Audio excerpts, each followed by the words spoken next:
The death of a mighty union totara, Ken Douglas, has coincided with a bout of workplace turmoil. Dieter de Boney looks at his legacy in this week's Flipside. Dieter, there's certainly plenty of plaudits coming through for one of New Zealand's hardest battlers for the Kiwi worker. What have been some of the reaction, I suppose, to his life and his legacy? I think, most people have been very respectful. What sort of characterises the response to his death has been plaudits from left and right, mainly left, of course, because of his background as a union man.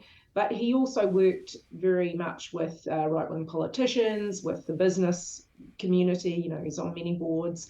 Jim Bolger was an adversary, really, in terms of politics, but worked with him to integrate union membership into various workplaces. So I think, it's been widespread, but there has been sort of a backlash by some who question Douglas's role in seeing through the Employment Contracts Act. So that's what I pick up on this week in my column. So just give a bit more context about that. What was his role there, and what did that sort of act lead to as well?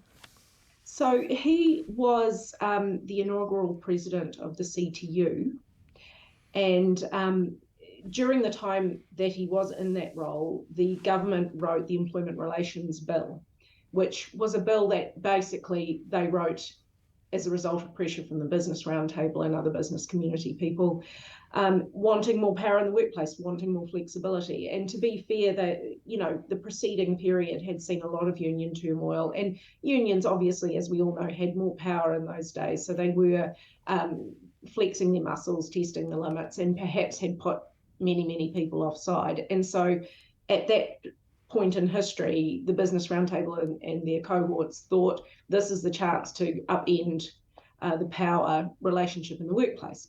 And the Employment Relations Bill certainly did that. And in a nutshell, Ken Douglas, as the head of the CTU, said basically, you're in fantasy land.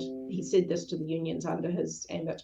You're in fantasy land if you think you're going to fight this, if you think you're going to overcome this. This is coming, and we have to learn to adapt to it. And for that, because that act has had such a ruinous effect on workplace relations for workers, he's got a mixed sort of legacy for some people. Is that sort of part of why union membership has gone so low as well? I mean, it seems to be recovering a little bit at the moment, but is that sort of the flow on as well?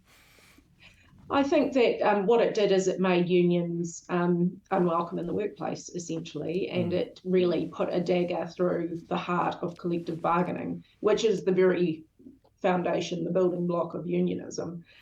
So yes, it took a huge chunk out of that. It got rid of all of overtime payments and all sorts of things. So people were making much less.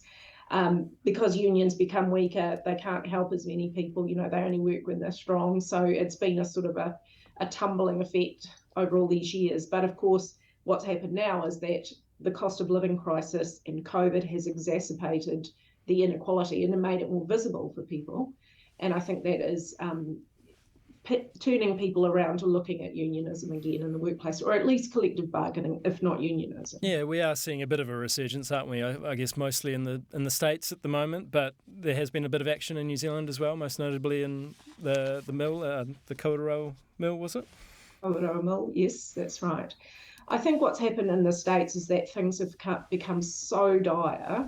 The federal minimum wage is $7.25 an hour, and completely without a social safety net in the US. So I think people there are just in such a terrible state. The workers are in such a downgraded state that, that this has been their solution to that.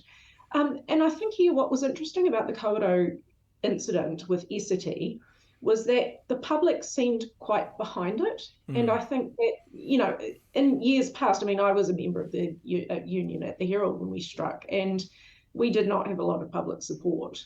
And no other media would cover it because of a gentleman's agreement between media. So, there was a lot of things sort of, it was really kind of seen as a bit naff to belong to a union. But I think these guys in Kawerau, people are saying people have to have a decent wage. The union are the ones to get it, and something like $56,000 was donated to Kawerau workers to help them get through their lockout period. And lockout periods are very aggressive, so the company really hit it out of the park there. I'm not sure why they took such a stance. I don't think it will help them in their publicity, but a win for those workers, which was welcome. Some reason for optimism for unions then in the future over the next little while?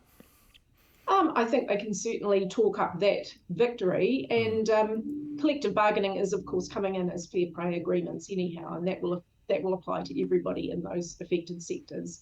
So that is really unionism by stealth in a way, or collective bargaining by stealth. So that will happen, but we shall see what happens with actual union membership in the future.